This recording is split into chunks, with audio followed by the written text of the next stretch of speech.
The world is experiencing a pretty dramatic skills gap. More than 50% of U.S. college graduates are unemployed or underemployed a year after they graduate. We have a real problem today with the relevance of the experience for many of our students. It's not directly tied to the learner's professional and personal aspirations. There are millions of children in school, but they're not learning.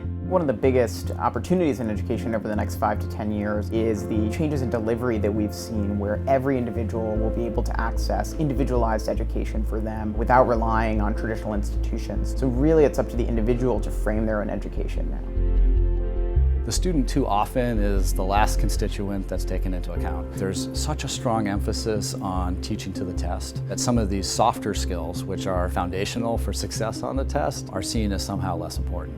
If we look at the skills gap, the kinds of things that employers are looking for is the ability to collaborate. Many technologies are meant to teach using a cognitive approach. Increasingly, we're seeing technologies that also focus on socio-emotional skills. These are really different character-based skills and traits that are oftentimes hard to quantify. The New Vision for Education project really is helping to shine a light on the soft skills that are needed for development of students across the world. Figure out how these skills are measured, how they're taught, and different ways we can use technology to develop them.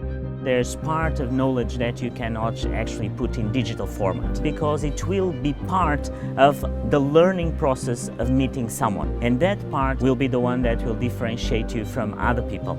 Children learn better when they learn with a peer with whom they're friends. I'm interested in technology that makes a bond with students and that uses that social bond to improve the educational atmosphere.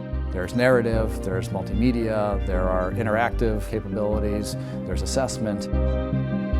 The question today is how do we use all this available knowledge to develop new ventures and to create new jobs? What we are doing now in Brazil is going to the human resource department, the companies, so we can matchmaking with the course that we provide, like how to work in groups, creativity, project management, soft skills. What we'd really like to see in the future is a change not just from the employer, but from almost every stakeholder in education, where it's not the degree or where the knowledge was obtained that matters, but it's the skill level and those particular skills that were obtained and the way that students showed those skills. It will require the collaboration and partnership by all the stakeholders. That only is possible with a very powerful leadership. Enabling more students to go through higher education is just a social benefit that's incredibly important. The new generation will be much smarter.